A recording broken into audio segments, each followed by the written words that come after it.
बिस्मिल्लाहिर्रहमानिर्रहीम।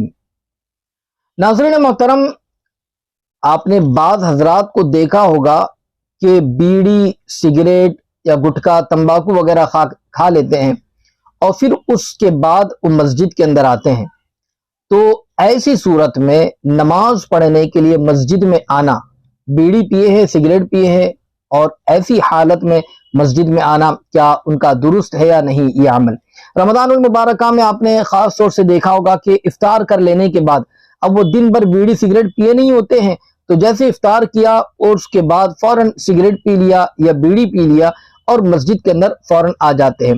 तो क्या इस तरीके से नमाज पढ़ना या मस्जिद में आना, इनका ये फेल दुरुस्त है या नहीं, आज उसी को समाअत कर लें और अपनी मालूमात में इजाफा कर लें। इस चीज को अपने जहन में रखें और इस मसले को भी याद रख लें कि बीड़ी या सिगरेट या ऐसी चीज जिससे मुंह में बू जाहिर होती है, जैसे गुटखा है, तंबाकू वगैरह, ये खाकर, तो इसके खाने के बाद या बीड़ी या सिगरेट पीने के बाद फौरन मस्जिद के अंदर जाना ये हराम है और नमाज ये मकरूह है।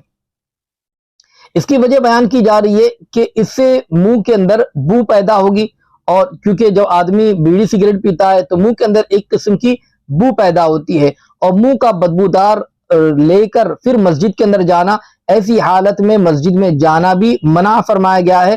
तो नमाज भी जब मस्जिद में जाने से रोका गया है तो फिर मस्जिद में जाते क्यों है? मस्जिद में तो इबादत के लिए जाते हैं, मस्जिद में हम नमाज पढ़ने के लिए जाते हैं, तो मस्जिद में बदबूदार चीज को ले जाना ही मना है और हराम फरमाया गया है। और ऐसी सूरत में अगर वो नमाज पढ़ेगा तो नमाज मकरूह होगी।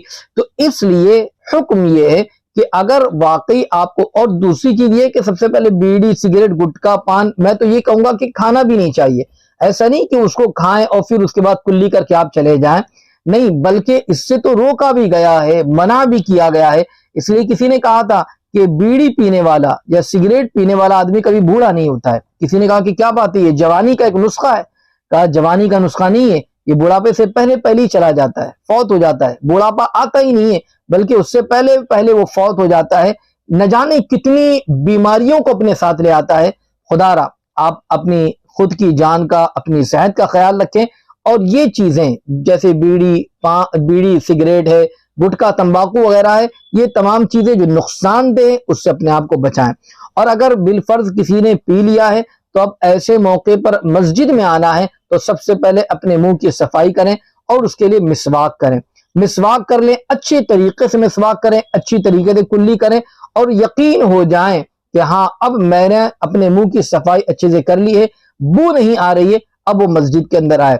और उसका एक तरीका जो बताया गया कि वो तरीका ये है कि अच्छी तरीके से मिसवाक कर लेने के बाद, मुंह की सफाई कर लेने के बाद अपने हाथ को मुंह के सामने लाए और जोर से सांस, यानी अंदर से मुंह की सांस बाहर को निकाले और खुद महसूस करे कि क्या उसे बू आती या नहीं।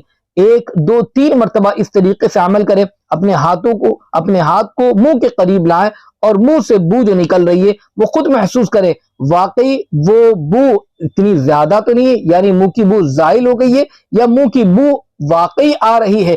अगर वाकई मुंह से बू आ रही है तो फिर आपको अच्छे अंदाज से मुंह की सफाई करनी होगी, फिर मस्जिद जाना होगा और फिर जो है नमाज को अदा करनी होगी।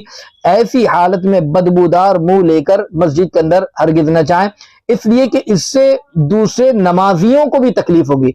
इस तरीके से आप नमाज पढ़ेंगे, जो आपके आजू बाजू में जो रहेंगे उनको भी इससे घुटन महसूस होंगी, गिन महसूस होंगी, और जो नमाज की जो लज्जत है, जो नमाज के अंदर जो सुरूर पैदा होना है, आपकी वजह से उनकी नमाज के अंदर भी खलल पैदा होगा। इसलिए इन बातों का खास तौर से ख्याल रखें। अल्लाह ताला हम तमाम को सही तरीके से उसकी बंदगी की तौफीक अता फरमाए और साफ सुथरा रहने की तौफीक अता फरमाए, मस्जिदों को आबाद करने की तौफीक अता फरमाए। आमीन। अस्सलामु अलैकुम।